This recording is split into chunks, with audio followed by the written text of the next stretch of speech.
Greetings, friends, and welcome back to the Burgers and Fries podcast, your Bob's Burgers companion podcast. With you, as always, is Brian and Ryan, and we have a very fun episode today. You think it's fun? That's going to come out on Thursday, even though it's Thanksgiving. You know what? We like to do our fans proud. You got traveling to do maybe on Thanksgiving Day. You can listen to it on Thanksgiving. That's right. That's the hope anyway. Yeah.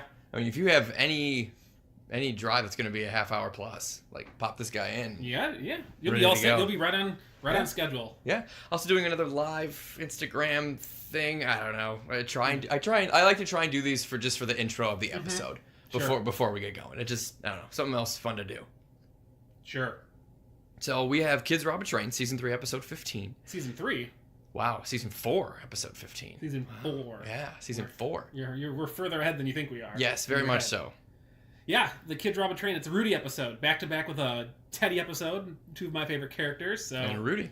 Teddy and a Rudy. Teddy and Rudy, regular sized Rudy and Uncle Teddy. Mm-hmm. So yeah, this episode, season 4.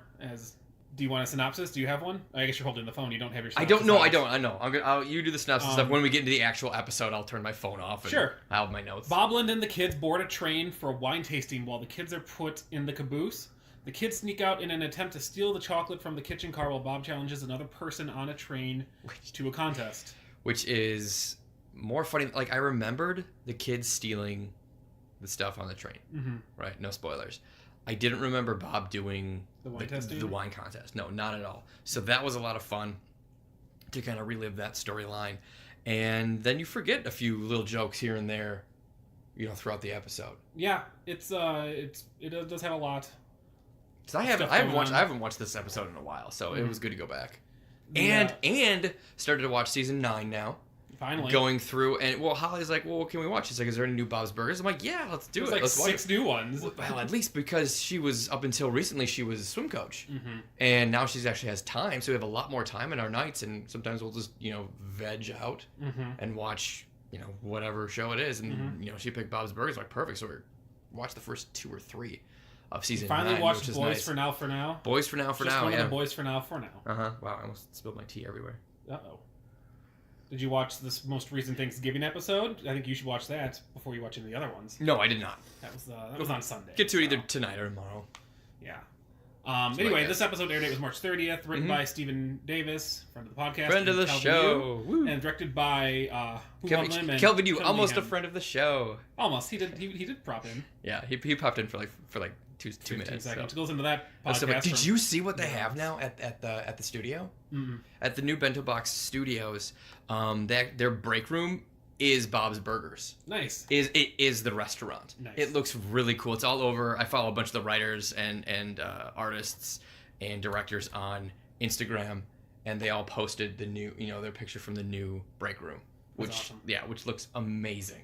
So Jelly. We definitely have to get out there. That makes me jelly. To check out a table read. So that's the episode. Yeah. We're gonna go ahead and watch it again. Mm-hmm. Just so we can have some notes ready for it. This is the part where you would pause. Yes. You can watch with us if you'd like. And then when you're done, come on back. Maybe you wouldn't want to watch while you're in the car. Yeah, maybe not. Depending, if you're not the driver, then that's fine. Yeah, you can watch and relate to the person who is driving. That's right. What's going on. That's right. Let them know what's going on. Or just hold it in there like between the dashboard and them, so you can. Yeah, that little holder that they have for your cell phone. Yeah. Put in the car, or you can hack. Whatever screen you have in your automobile. Or just put it in front of your dashboard. Just put cruise control on, so you don't have to watch the speed. Yeah, there you go. Put it there in front of you.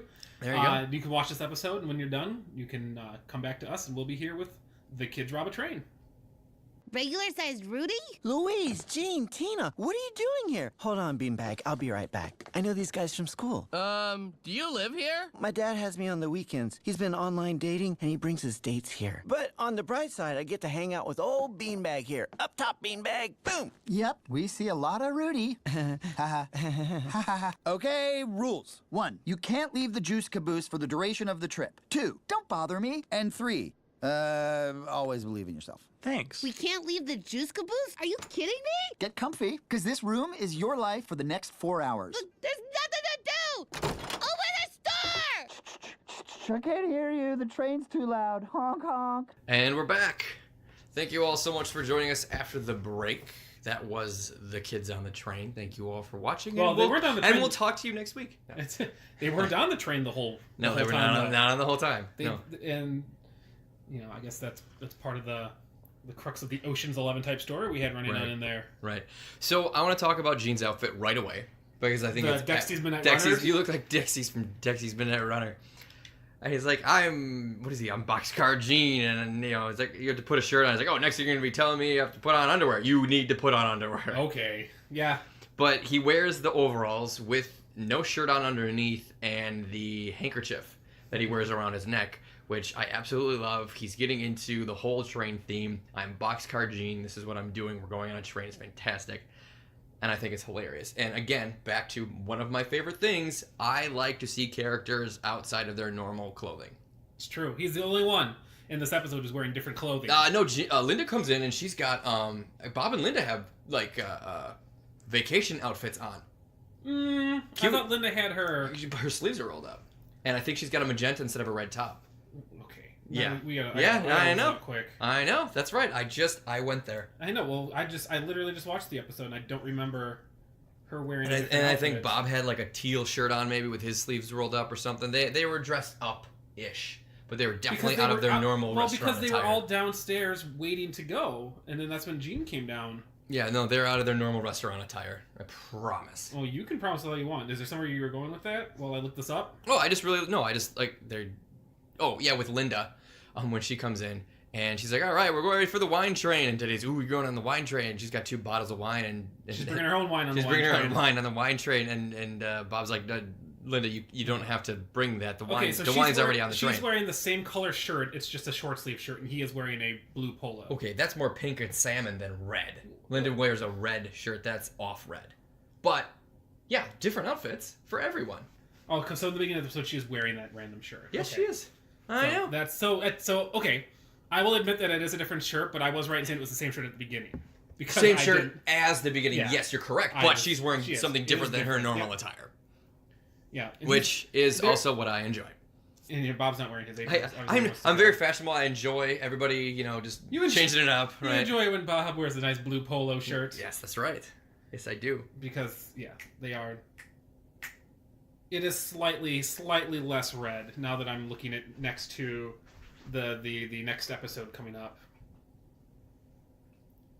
It is a little it's I don't know. Maybe we should talk to one of the animators. Maybe we should talk to somebody who we know who works in animation to see if it was intended to be a different color. Oh, I think it was intended to be a different color.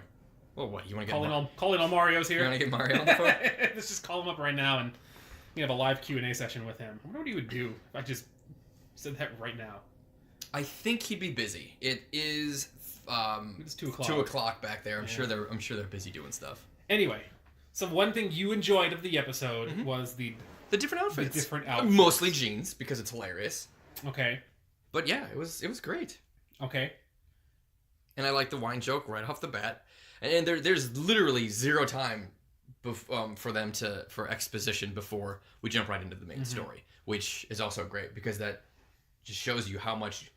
That was a horrible thought. I was gonna say it shows you how awesome the episode is because it just jumps right into it. But sometimes the exposition is the fun part as well. I don't think. Yeah, no, that's just me being stupid. I don't think that makes. I withdraw awesome everything episode. that I just said. I withdraw everything that I just said. Let's see. Is there anything else that you would enjoy before we start getting into other things? So you enjoyed things that I've enjoyed. Oh, just like in the beginning. So, well, it could be the whole thing because you said you wanted to talk about the outfits and you specifically mentioned Gene's outfit. But then, is there anything else that you enjoyed about the episode specifically in like a very specific manner like that before we get into the broad? No. Those were the things that I wanted to touch base on right away because they happened right away in the episode. Okay. So we can go on and I'll just go off my notes. Okay. We can do that. We always forget. I'm going to do it first this time. Sure. We're going to do the... Well, not this time. Sometimes you remember. Very rarely do I ever remember Sometimes you do remember. This. But we're going to talk about the gags, the fun bits. The meta fun bits in here. Just because the first one, I kind of had to stop the episode just because I laughed a little bit more than I probably should have. It was the Brazilianaire currency exchange and waxing salon. Yeah. So just That was pretty good. again, That another was pretty good concept one. of a show of a store that has no business being together, Mhm. and yet it just kind of flows so perfectly together. So the Brazilianaire, like a millionaire, Brazilian wax, and I don't know. I guess apparently the store takes so long to do the currency exchange that you need to have a wax while getting it done. Well, see, that's not what I thought. I just thought it did two things.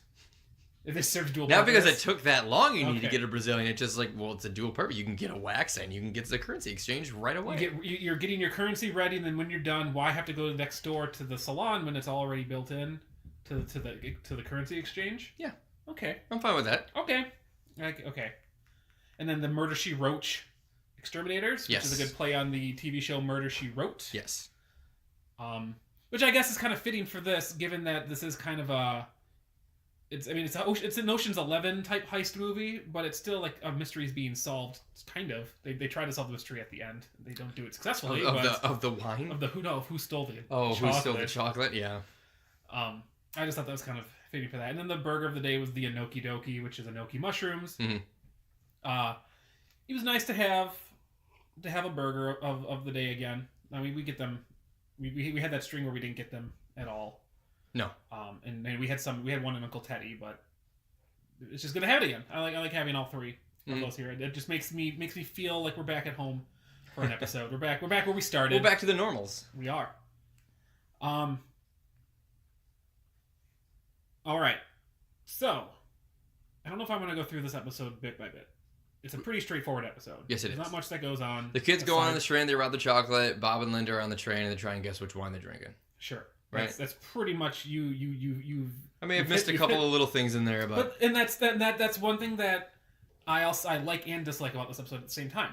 I enjoy that there's not really a lot of little bits that we have to remember and worry sometimes about. not having a lot going on leaves a lot of time for it to kind of delve into what's actually going on in the episode.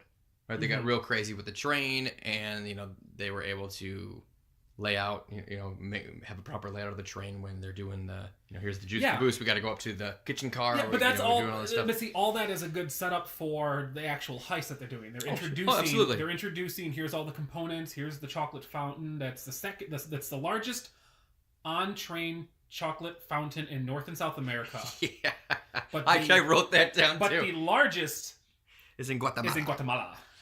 The largest on train. No, but the largest on train is Yeah. on the train they're on now. Yeah. But the largest ever chocolate fountain is in Guatemala. I just think it's funny that he had to specify it's the largest on a train In North and South America, North which and means South implying America. that there are larger ones in Europe and Asia and Africa. that are not on trains. No, that are on trains. No, that are on trains. Because the largest Okay. overall is in Guatemala, which is South America or North America, one of the Americas.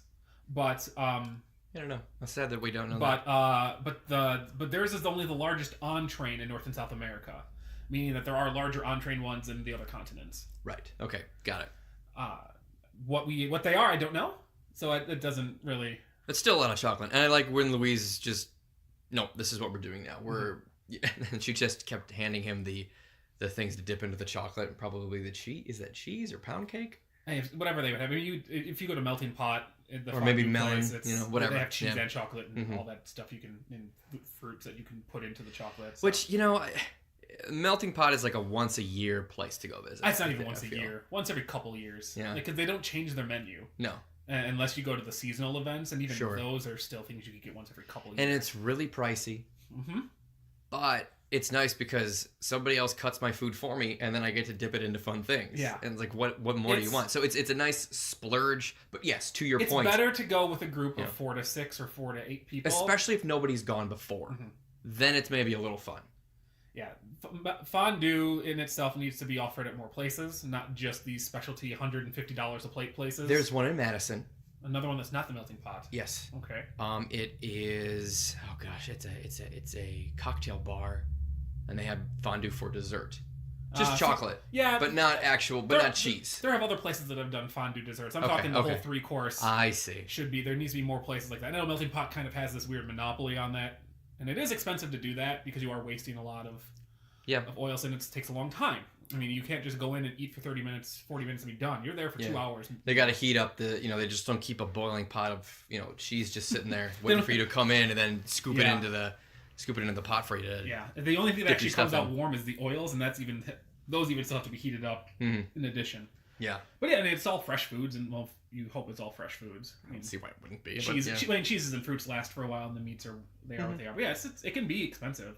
I think the only time that we've ever gone has been when there've been like Groupons. You get like 50% off. Oh, nice. So you get $100. That's you get $100 for $50. Yeah, that's worth It's worth getting it going. But again, I'm not going to go and.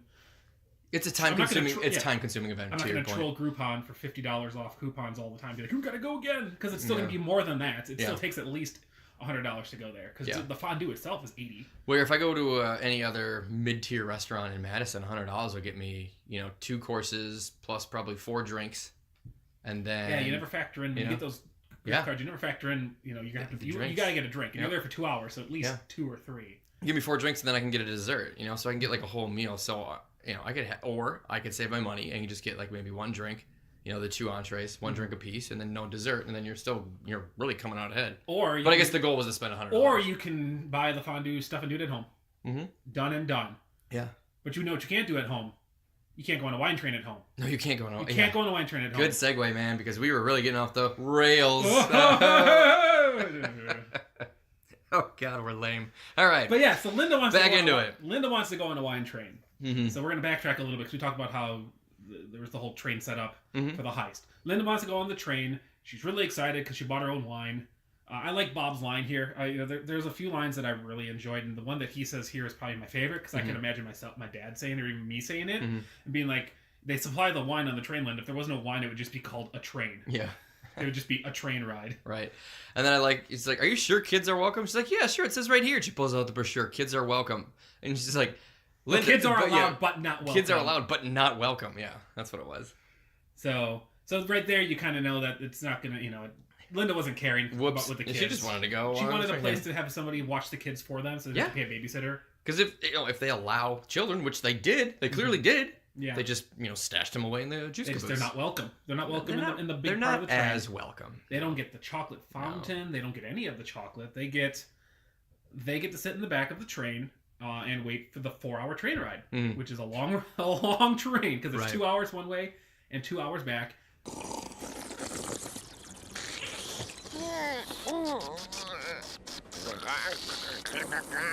Oh my God. If you ever want to get serious about wine, you really have to lose the mustache. It's true, because he gets all caught up in there. Mm-hmm. That makes sense. Yeah. Not to mention PU. Be a lot easier if you just shaved it. I'd rather not, Rick. I'm not shaving it. I didn't bring shaving equipment. Bobby, quit being a Pinot Grouchio. Look, I'm perfectly happy enjoying my wine, staring out the window at that kid on a bike, going the same speed as us. And we are friends. I call him Ramon. Hi, Ramon. What? Hi. I can't hear you. What? I can't hear you. I'm in a train. Okay, have a nice bike ride. Whoa, Ramon just threw a rock at me. We're still friends. And I'm wondering, Bob at the beginning of the episode tells Teddy that they need to leave because they're going on this wine train, but they'll be back for the dinner rush.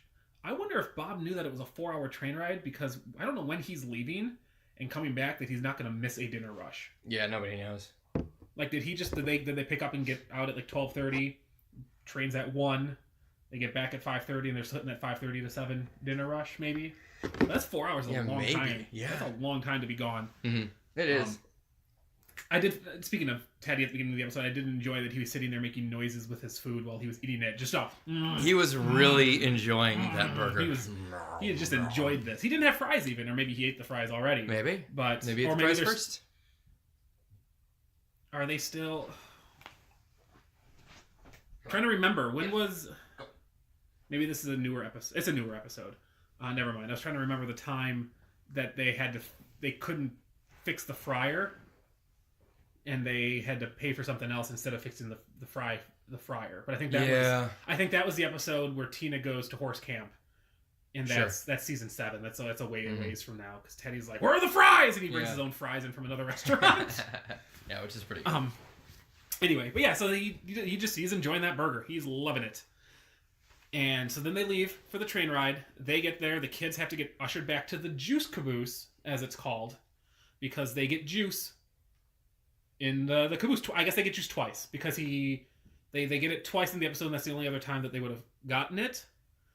But when they get back there, there's a surprise waiting for them. Yes, there is. It's a beanbag chair. It's a beanbag chair. And who's behind the beanbag chair? Nobody. Tina says, Nobody's there's behind someone else here. Yeah. It's regular size He's Rudy. not behind it. He spins it around. He spins it around like an evil. Yeah. Like, Well, he tries to because he's Yeah. got to like shuffle his feet Yep. to twist it because it's not Yep. a twisty chair. yeah. Yeah, regular size Rudy is there, and apparently he's been there a lot. He's a regular. He's a regular On because his dad gets him on the weekends and he's really active on his e-kiss profile. I think they Yeah, call he likes it. to. He's trying to get on dates to get back out on the dating game. Online dating. Yep. So his So a little more character building, I guess. World suppose. building. We get the name of the Bob's Burgers online dating app. Of one of the dating apps, yeah. Mm-hmm. Yeah, but he goes there pretty regularly, and they have a really awkward laugh moment, that they play off so well in a lot of other TV shows, and here especially too, where it's the ha ha ha, and they've done it in this show too, where like when Mr. Dinkler and Tina and Louise were Mr. Dinkler? when Louise in the science episode, the Thomas Edison impersonator. It's Mr. Dinkler. God, I was thinking Dinkelberg from Fairly Odd Parents. No, and they're doing that laughing back and forth, and it gets Sure. to that little kind of awkward stage, and they do Sure. a good job of that. But yeah, so the kids are trapped back there. They only think it's for 2 hours. Rudy says it's 4 hours, so they start going crazy. Mm-hmm. And Rudy's like, we can all have turns on Beanbag. Like, apparently he and Beanbag are on first name basis because they've been there so long. Well, Rudy has to invent some friend, because he's locked in there for 4 hours. And he only That's sees- how long this train ride is, and the kids are only allowed in the juice caboose, and it's 4 hours, and there's nothing to do except for blocks and a beanbag chair. Yep. Blocks that come in a giant crate with no other toys. Yep. And there's like 4 or 5 blocks. Which is why they say children are not welcome. That's They're right. allowed, but they have to sit in this caboose for X amount of time. That's right. Now, if it were any other family other than these two, Mm-hmm. and it were any other time or maybe any other area, there may be kids with cell phones who Mm-hmm. could enjoy their time. But here we get Rudy, who doesn't have a phone. Mm-hmm. I mean, they're all essentially, other than Tina, they're all essentially too young for phones. I would argue. But yeah, they have to invent something, and Rudy, bless his heart, has invented that he and Beanbag can have fun together. Yeah, that maybe Beanbag in his mind is sentient, right? He That's talks fine. to him. He talks to him like he's alive. He does, and he asks questions, and Talks to him like he's a real boy. He's very upset when Beanbag gets destroyed at the end when they're looking for the chocolate. That's right. Oh yeah, that's it. Got me again. The very first time I watched this episode, I'm like, oh, they hid the chocolate in the beanbag chair. Mm-hmm. And then I thought that I'm like, oh, that's right, they hid the chocolate in the beanbag chair. I was wrong again. I did not remember that they hid it on the roof. They left it on the roof. Yep. And then it comes melting down like chocolate snowflakes. Like chocolate rain. Chocolate rain. That's an old video. Mm-hmm. One of the internet originals. It's been around. If you think that about long. it, because South Park parodied that in their Internet Money episode from 9 years ago. God, that episode's old too. Yeah. Maybe Maybe we're just getting old, Ryan. We are getting Think old. about that. But yeah, Louise is yes. I definitely thought about us getting old. That's not happening. But Louise has the idea before she gets too old, sitting in that train for 4 hours, that they're going to go steal the chocolate up front. And the only reason that they know about the chocolate up front is because their original plan is to go get it in the fountain. Mm-hmm. Rudy says that the real There's stash, more chocolate, right? The best chocolate is up front. Mm-hmm. So then they hatch this plan, very Ocean's 11 style, going through. I mean, any heist movie. It's not just Ocean's 11, but that was the one that popped in my head because that's one of the tried and true formulas. Heist, yeah, absolutely. Heist movies, where she's laying through this plan, and they're like, this guy's only going to come around once every 2 hours, so we've got this amount of time to go get it, and this amount of time to ride back to get, because she's going to take the ride up front to get the chocolate underneath the juice caboose when he comes back. And then she's going to have to find a way to get out and get the chocolate into the caboose without being seen. And so she gets out of the train, and we find out. I do like, though, that they kind of set it up with, okay, here's what we're going to do. And then it just cuts right to the kids and their plan moving forward. Where sometimes they're like, this is what we're going to do. And then they show you, like the kid's imagination, like showing the viewer, like what's actually gonna happen with the plan. But they do. And then they do the plan, but something doesn't go right. Well, something didn't go right. Ethan got stopped for juice by Rudy's table, Rudy's dad's table. Yes. And they needed to get cranberry, and so she's underneath this juice. Which thing. who's drinking cranberry juice while you're at a wine tasting? Well, they also had apple juice. Who's drinking apple juice at a wine The tasting? kids. The kids. It's for the kids. Yeah, but other people were getting juice too. Somebody wanted no, that was Tina that wanted cran apple. Why was I guess to your point, why was anybody stopping for juice unless it was like a weird palate cleanser? That's what I'm saying. You do water if you're doing wine. Clearly cranberry juice. Or cranberry juice if you just want to keep it nice and red. So she gets to the chocolate. Which also, I didn't see anybody drinking white wine on that train. No, that was clearly a red wine train. Yeah, it really was. Yeah, there wasn't a single glass of white. And maybe that's hard to animate, that off-white wine and whatever. No, it's not. They did apple juice. Come on. You didn't see the apple juice come out anywhere, though. But they can do it. It's not hard. Apple juice does not look like a white wine. What kind of white wine are you drinking? Dude, it's just a yellowy color. What kind of white wine are you drinking that's yellow? They'd be able to figure it out. Relax. I'm sure they've had yellow wine. I'm sure they had white wine before at one point. Linda's drinking. Linda's only had really red wine from what I can remember. Well, from what I remember, but maybe she had some white. I'm not sure. Well, they did have the margarita mix, but I think that was in a bottle. They never really had it out in cups. Yeah. I mean, you could just animate water and say it's white wine, which they've done. I mean, you could, but I mean, they put color to it. A little color. These are professionals. They put color to it. Okay. Well, it was a red wine. It was a red wine train. Yes, it definitely was. Which was whatever. It is what it is. Most people, I think. I mean, there's no wrong way to drink your wine, and I'm not going to tell you, but if I have a preference, I'm doing red. But if it's like, oh, we only have white, or try this white, I'm like, yeah, whatever, I'm game. You're a Bob wine drinker in that case. Yeah. You just want to drink. You don't even want to talk to Linda very much. You just want to enjoy your day off. And I love that part, right, where he's talking about and he's like, oh no, don't. Where Linda invites that like wine asshole over to go sit with him. Yeah, Rick. And he's like, oh, Lynn, no, don't invite him over. I don't want to sit here and have to talk to this guy all day. This is supposed to be my day off. And to be quite honest, I really wasn't going to talk to you that much either. Yeah. You just wanted to enjoy the view, right? The train's going nice and slow. You just have your wine and decompress before he has to go back for the dinner rush. Speaking of enjoying the view, he talks about his friend that he met that's outside the train that's going the same speed as we are. His name's Ramon. Yeah, that's his name. His name's Ramon, and we've been talking. Mm-hmm. Which that's how this whole heist can take place, is because the train is literally moving at maybe 5 miles an hour. Right. 6 miles at most. Yeah. But yeah, Linda had, at the beginning of the episode, she had like Concord grape wine that would have been like church wine, like dark red. Yeah, right. He just wants to enjoy his wine. Rick has to come over and ruin everything, and that's because Linda's trying to make friends and drink wine with somebody. She wants to enjoy the wine train with a wine enthusiast. She wants the experience, right? You want the experience, right? I'm sure we've all been around people who know wine or think they know, wine, and it does make it more enjoyable. It's like, oh, that's what it's supposed to taste like. Sure, I get it, right? Yeah, and she's enjoying it at the beginning because they crack some jokes. Mm-hmm. They call they say she tells Bob not to be such a Pinot Grigio, which is pretty good. That's a pretty good joke. That's pretty good. And she just wants to enjoy, like you said, have this experience. But then it does actually slightly turn on her, because he ends up starting to make fun of Linda even. Like at first she's in on the joke. A little bit, yeah. She's in on the joke with making fun of Bob because she does it all the time. Right. But then she calls Linda a simple person. You're sweet and simple, yes. And she's like, what? What are you talking about? Like, then that's when she... Well, at first she's like, oh, thank you. Wait, what? Yeah. And I think that's when it starts turning, where she doesn't want to be around him anymore either. Yeah, he's being kind of a jerk. Yeah. He's the literal wine snob. Which is funny, because she's okay with him being a jerk to Bob, but when it turns on her, that's the last straw. Yeah. But again, that's very true to her character. Yeah. Is I only want to be in on the joke. I can only make fun of Bob. You can make fun of Bob. You can't make fun of me. Right. Yeah. I can make fun of him. You can make fun of him. But when you start making fun of me... And this goes me, back to what we talked about, I think, last week, where she has Bob's back. Mm-hmm. Right? Through everything. But she didn't have Bob's back. Or is this 2 weeks ago when they were at the hotel? Teddy. Okay. Oh, yeah. But she wasn't... She wasn't Well, at the end she does, though. She always does. She doesn't let it go too far. Yeah, but she was only on it at the end here when she started getting called a simple person. True. So she did not have his back in this episode. All right, bonus round. Winner takes all. Ready? Drink. I know what it is. Oh, you know. From one sip. Yep. So Bob knows it. Say it. I'll give you a chance here. You take a guess. Oh, he's giving Rick a chance.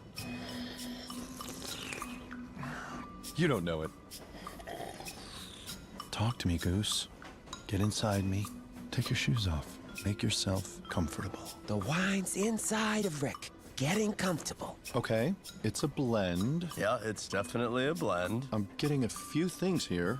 It's very complex. Take another sip, Rick. This is getting good. Oh, Or she would have had something to say earlier about when they were doing the whole the initial wine tasting where he thinks it's a Chablis, and he goes, "Nobody's saying anything, so I'm taking it as a good sign." which was pretty good. No one's saying anything, so I think it's a good sign. Chablis. What did you think of the actual payoff to that whole thing where they? Oh, I thought that was hilarious and disgusting at the same time. It's extremely disgusting and gross. And I must have blocked this out too, where I didn't remember what the actual wine was at the end. So they do their wine tasting. So they're doing a final wine tasting. Yeah, there's one. So it's winner take all. Yeah, so if Bob can just get one wine over Rick, Bob will be the winner. Mm-hmm. And so Linda's the one who picks it because he goes, "You can pick any wine. I don't care. You pick anything to drink, and if you can name it, you're better than I am." Mm-hmm.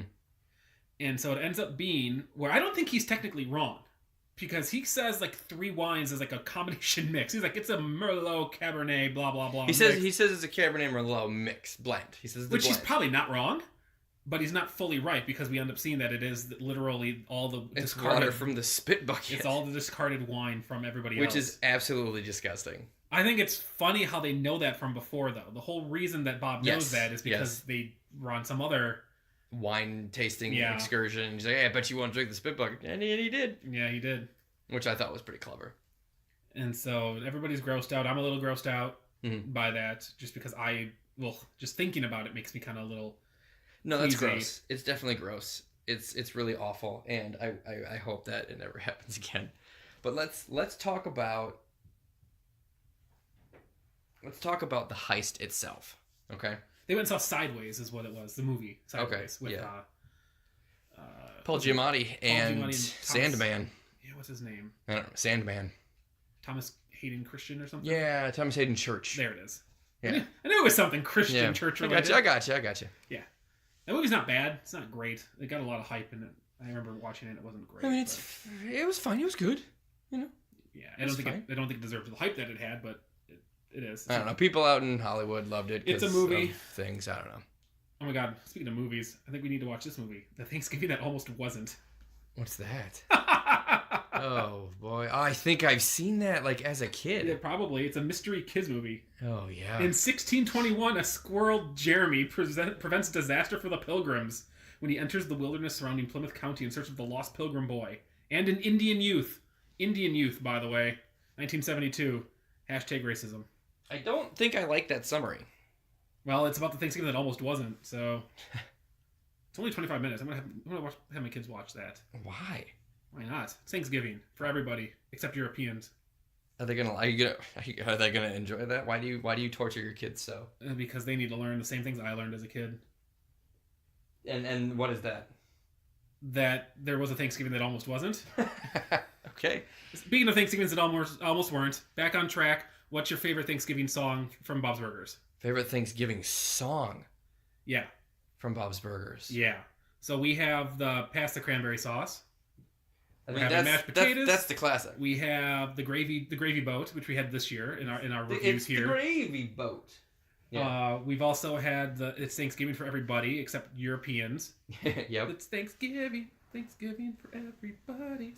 I don't think we had one in Dawn of the Peck, which was season 5. I think it's Past the Cranberry Sauce. You think that's your favorite one? I think so.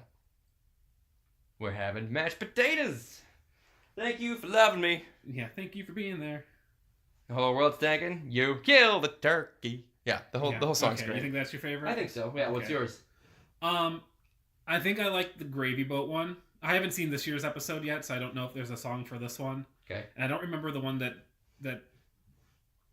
Linda made up for last year's, which was Teddy's Thanksgiving. I know she made up one for that one, where Teddy was hoarding. Sure. Of the ones I can remember, though, I think I like the "It's Thanksgiving for everybody except Europeans." I mean, that just has a funny premise in itself, but Yeah. I think the original one is the best one. I really like it a lot. Speaking of the Europeans, I find it funny that Canada celebrates Black Friday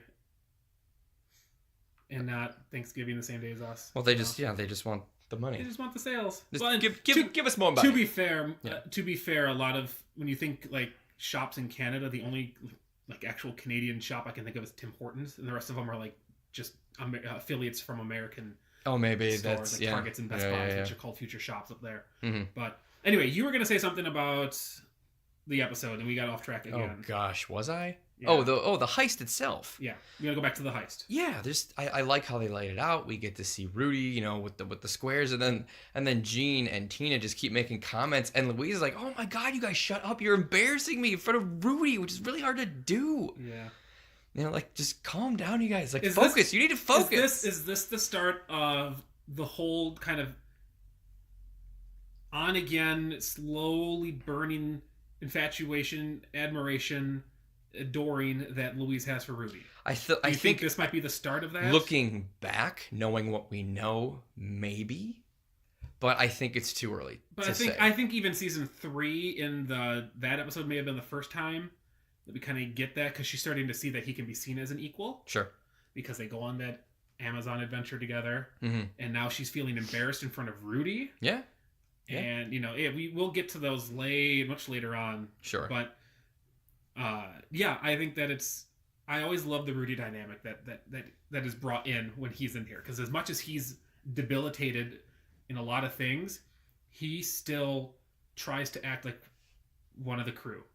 He wants to Absolutely. be involved, and we talked about that in that episode where he just The wanted Carpe Museum you're talking about? he just loved to be part of something. That's what he said. I'm glad to be a part of something, because he's never been able to do these things because people hold him back, whether it's Right. his dad or his mom. And he gets really excited. There's people here now. We can all take turns sitting on a beanbag. Yeah, but he has to ask Beanbag first, of course. Right. He gets Yeah.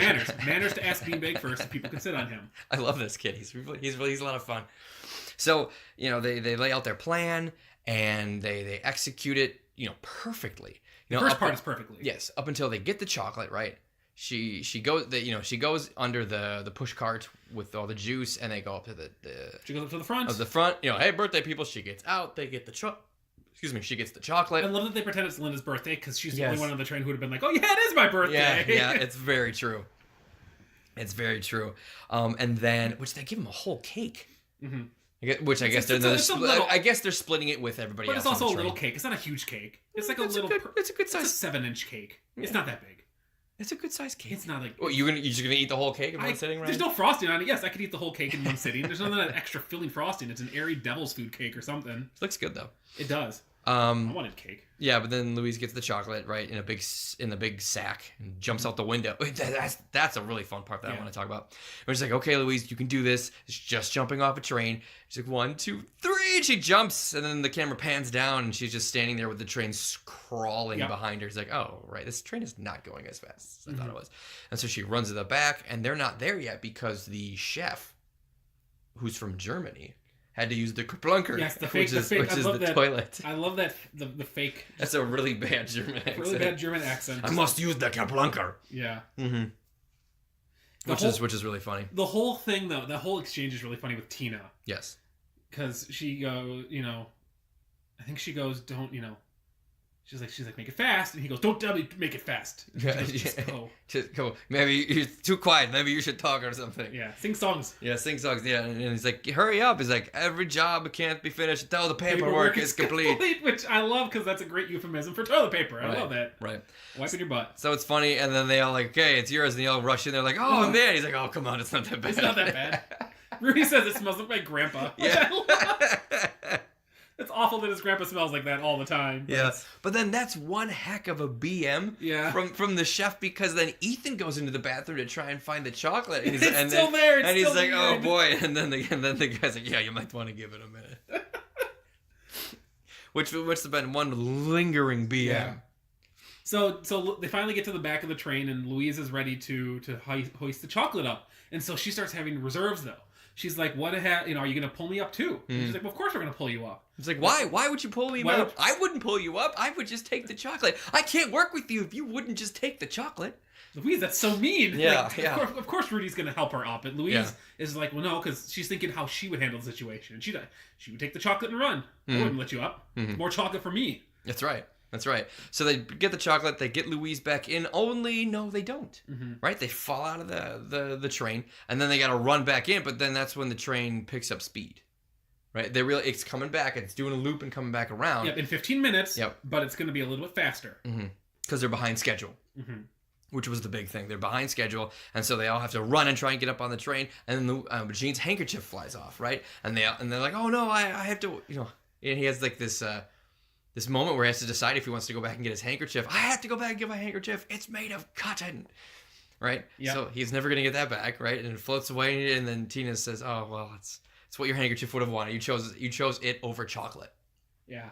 And so then they go back onto the train, and then Gene's overalls get stuck. When they're crawling through the window, it's like, what is going on with my wardrobe? And they pull him in, and just as they all get in, Ethan opens up the caboose. I feel like that's and he's standing there in his underwear because he doesn't have any clothes. I feel like before we get into that part, because that part's really funny, I feel like that's the one gripe I have is that's a really convenient plot convenience that the train's going to be back in 15 minutes, and Ethan's also going to be back in exactly 15 minutes. Yeah. Like, cool, but it feels just a little manufactured to have to happen all at once. Right. And it's fine. It is what it is.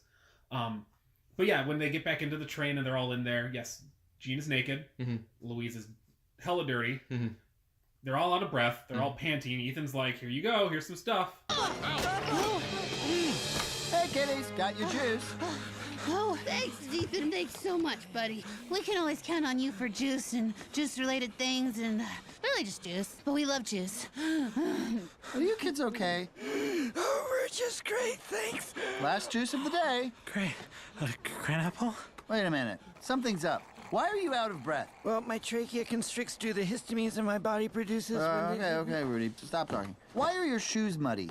Because I'm poor. Oh, I'm so poor. And why are you in your underwear? Because I am rich. And he's asking, what's going on? Because Ethan's a little suspicious about everybody just breathing heavily. Why are you breathing heavily? And then Rudy just starts to tell him about basically how asthma works, right?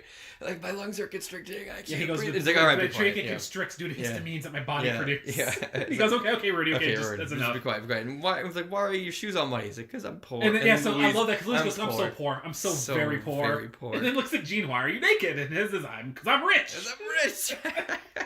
Which I thought of, the first thing I thought of was that would be something that Mr. Fishoda would do. He would just run around naked, because why not? He's rich. You can do whatever you want when you're rich. I love that that's his, because I could see something as Mr. Fishoda doing, and that would be Gene's, like, obviously this is what a rich person does, because that's his, I don't want to say his role model, but that's his model of what being rich is. Yeah, that's true. Is I walk around naked, I do all this stuff because I'm rich. I wear an eye patch. Yep. Yeah. And so then they're frantically doing all this breathing. They had to hide the chocolate because they couldn't bring it in with them since Ethan was going to be back at the same time. So he looks in the toy chest and he looks, looks in the bathroom, tears open beanbag, and Rudy fights him. I was like, no, don't rip him open, and rips him open, and like, oh, okay, I guess that's it. I guess you can't, I guess you guys didn't take it. Yeah. And then we find out that it starts to drip from the ceiling and actually hit it up on top of the roof. And it's melting the train because it's so hot outside, which is why they couldn't just get up on top of the train. I like that this was up earlier though too, because she was gonna go. They were gonna go out the top way first, and she puts her hand up and it burns her. She goes, "That's hot. That's a bad idea." That's hot. Bad idea. Yep, put me down. So that's when they had to redo the heist to be under the juice trolley. Yeah, otherwise it would have been way easier just to go in from the roof. Way easier. So yeah, so they kind of all end up happening. Ethan's a little upset at himself because he didn't want to make Rudy mad because they're friends. They're trying to be friends. He's like, "You cool, Rudy?" He goes, "Yeah, I am cool. Doesn't sound like we're cool."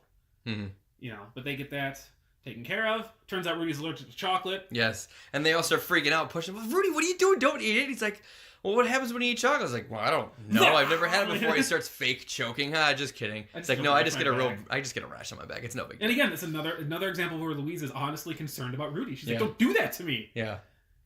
Which I think that's, again, that's a really good, It's a nice, maybe build up to what could happen later. Yeah, to what might between the two of them. Yeah. And then we have the end, which I really love, is when the kids and the parents meet up and they're like, "Why are you full of chocolate? Why are you full of wine?"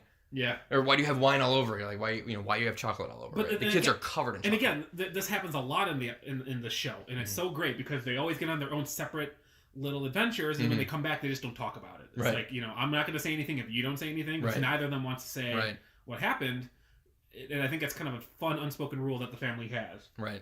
Where it's and then we have Ethan, spotting the kids outside, and he's like, "Oh, bye, Ethan. Oh, we found your chocolate. It's all over us and in our tummies. Bye." Yeah. And then they left, and that was the end of the episode. I thought it was great. Mm-hmm. And I mean that's pretty much it. There's other jokes and little things that that happened during the episode, but I mean that's pretty much it. That's also I'm trying to think of the other episode where that happened, where the kids and the adults had different things happen and they came together, and they didn't mention what they did. No. Yeah, I remember. Yeah, Bob asked him, "What are you doing this for? Why do you do this?" Yeah. I think it's happened a lot, and I think it's just I'll just have to come to terms with the fact that they can't. That's sad that we don't know what it is. Carpe Museum had it where they just kind of. Well, Bob and Linda kind of got together. Had that, yeah. Yeah, but they figured it out. He's like, "You protesting?" Yep. Like. And then he was running for some reason I can't remember. Oh, we gotta get kids on the bus. That was it. Yeah. See you at home. Yep. Yep. Yeah. That was good. Yeah. So the only other things that I have, that I would want to make mention to, would be that Tina, for some reason, has a crush on Ethan. She does mention it. You gorgeous idiot. Yeah. She mentions it very flippantly. Mm-hmm. Otherwise, I don't know. I don't really have anything. I mean, I think I thought you don't have to. I mean, it's a pretty simple episode. I thought it was story-wise funny that Rick introduced himself as a lover of German cars and Japanese women. Yeah. And then Linda said, "Man, what did she say?" I gotta look it up quick because I didn't write down exactly what she said, but I thought it was funny that. She's like, "I love showers in mornings and bologna and turtles." And wine, because then she's holding wine, of course. Right. They did something called Jumbo. Are you familiar with that? I am not familiar with Jumbo. I don't know if that's something that you knew about. Cause I know Cheers, I know Salute, I know Prost. I mean, they said it means Cheers, but I don't know where. If we don't clink, it's not a real Jumbo, whatever. Right, correct. Otherwise, we can talk about the guest voices. Real quickly, obviously, Brian Husky came back for Rudy and Rudy's dad. We had Matt Walsh, who did Rick on the episode, and he's been a bit player. He's currently more famous for being on Veep. Yes. As Mike McClintock. Yes, Matt Walsh is very talented and very funny. And then we had who was playing Ethan? Michael Showalter. Michael Showalter. Why do I know that? He was in. Am I just thinking of Buck Showalter? He's another face, like a face in everything. Yeah. But he was in Wet Hot American Summer. Sure. As one of the writers. Oh, okay, one yeah. of the people in the show, yeah. And he directed The Big Sick last year, which was a really good movie. But yeah, he's mostly known as a writer, but he also did. He's got acting credits to his name all over the place, especially the Wet Hot American Summer. But yeah, you see his face every now and then pop up. Sure. I think he was in Stella, the TV show, too, even though he was a writer on it. Stella? Stella. I don't know that one. It's a comedy. Another, situational comedy. Got it. Sketch comedy show type thing. Oh, all right. That's him, Michael Ian Black, David Wayne. It was on. Oh. It was only on for a season, but it was on Comedy Central. Uh-huh. It was one of those shows that was that South Park was the lead-in for, and people were like, "Oh yeah, people are gonna love the show because it's South Park," and then here's Stella, and then nobody watched it. Yeah. So it was only one of those ones. Did you watch it? I watched a couple episodes. Yeah, it was pretty funny. All right. But again, it's sketch comedy, and after watching South Park, I don't necessarily want to watch two comedies like that back to back. So sketch comedy kind of gets lost in a way. Okay. So I don't even think it's on Hulu. I think you actually have to download it illegally or purchase it to watch it. Well, it's only one season, you said. Yeah, 10 episodes. Oh, gosh, yeah. Good luck getting that.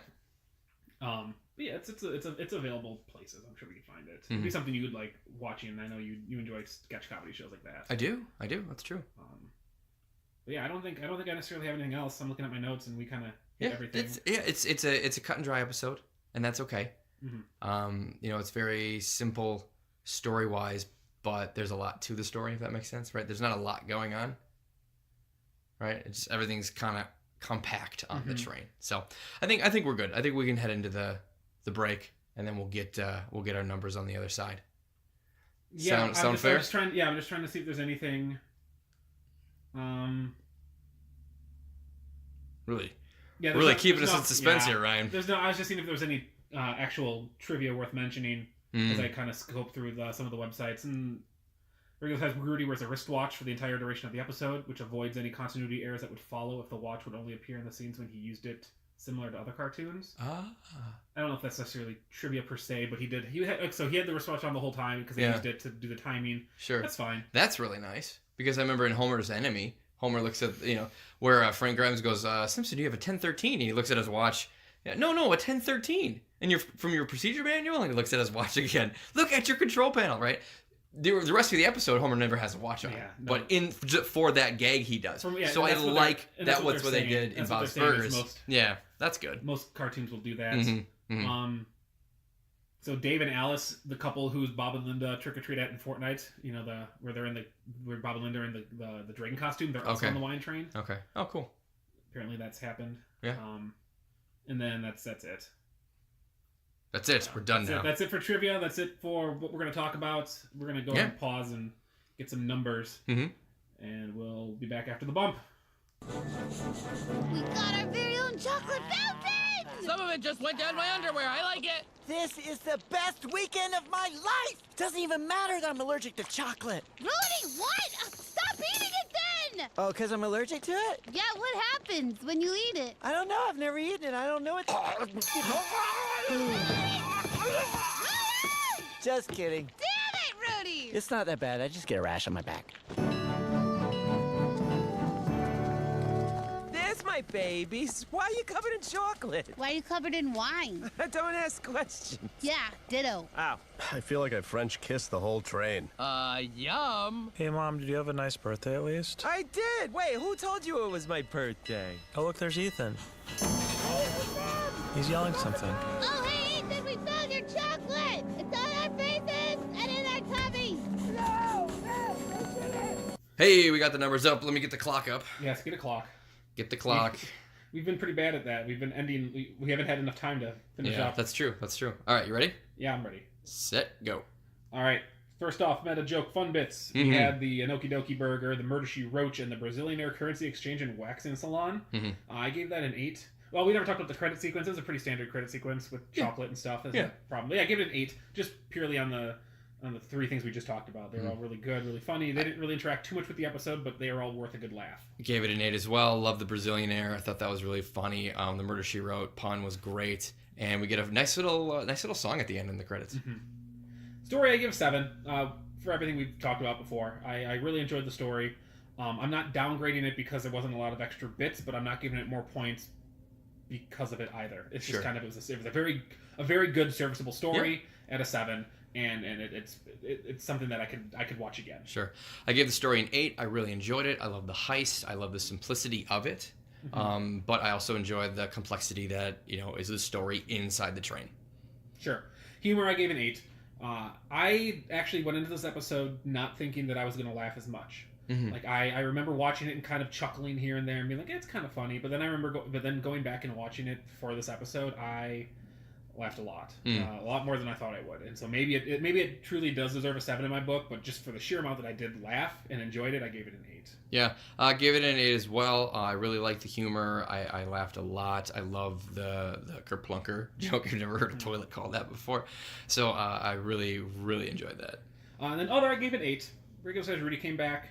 It's the first appearance of Rudy's dad, but voiced by the same person. And I just love Rudy, so it gets an 8. Yep. I give it an 8. Like to see the new outfits. I like that we get to see Gene's outfit destroyed throughout the episode, so we'll probably never see it again. And I like just the creativity that the episode had in general. It have a lot. So an 8 for me as well. We're under time. Look at that. Yeah. I love it. 7.6 for me. Brian's math was extremely easy at an 8. So it's an overall 7.8. Okay. So another solid episode. Another good episode that's above the curve, which I enjoy. I mean, we're getting so far into these episodes where it's not like you know, it's still fun to see where they lie in the grand scheme of all our episodes. But you know, we're gonna not have so many ups and downs in this season, just because we kind of had those at the beginning, and now we're getting into. From what I remember, we're getting into a very good, solid string of episodes. Yeah, I think so too. I know this was one episode talking to Case K. It's one of his favorites. Yeah. So it would have been nice to get his opinion. Yeah, we'll have to do that when we get back. I think the holidays are going to be tough, and I know I was going to ask and see if we could get some people from the show to be on our show again, but they're moving studios, so I don't want to bother anybody. And we have holidays coming up, so I think we're going to try to either do it at the end of season 4 to get somebody to come on like we normally do, or we're just going to do, you know, maybe a little later in season 5 and kind of triple it up that way. So... but yeah, we have the Equestrian House episode coming up, which I can't wait for. We get another Mickey appearance, which that becomes an annual thing, which I really enjoy. We get is Mickey like the Sideshow Bob in that, like, he shows up once a year, and he's, you know, voiced by a very talented actor, and they just have a lot of fun with the character. Kind of. I mean, he's not there to kill anybody. Well, no, but like in a sense where they bring him on once a year. Here's the Sideshow Bob episode. Here's the Mickey epised. Yeah. You know. Yeah, I think it's good that they've continued to do that, at least up to this point, where we get a Mickey episode every year. And I know that happens up through season 5. I can't vouch for anything beyond that, just because I can't remember right now. Right. But it is really cool to see him come back. In I always enjoy it. Of any capacity. Yeah. Bill Hader's great. He's always welcome. Whether he's good or bad. And if anybody's really good friends with Bill Hader, we would love to have him on the podcast. Yeah, we can also talk about South Park with him. We can talk about everything with Bill Hader. He was a writer for South Park for a while, and a voice, if people didn't know that. A little fun fact. So I think that's going to do it for us for this episode. We do want to thank everybody for joining us. Have a happy Turkey Day. That is today, if you're listening to it on the original release day. Otherwise, we hope you had a good Turkey Day. That's right. Or maybe a good Turkey Day coming up if this is in the future and you're listening to this before Turkey Day. Yeah. Yeah, so I think that they should probably listen to the turkey episodes before that. Maybe. Yeah, there you go. So we're going to take off. You can find us on Instagram, Twitter, Burgers Fries Pod on both of those platforms. You can email us, burgersfriespod@gmail.com. We have our Patreon, Burgers Fries Pod. We might start up a Twitch pretty soon and just have some fun gaming when we have downtime and people can hang out, we can game or whatever, because we're just a bunch of nerds, really, is what it comes down to. So we do want to say, again, thanks to everybody for listening and making it all the way through the podcast at the very end, so we have time to plug our crap. Yeah. So, that being said, we are the Burgers and Fries Podcast. I'm Brian. I'm Ryan. Don't you tell me no lies. Burgers and Fries.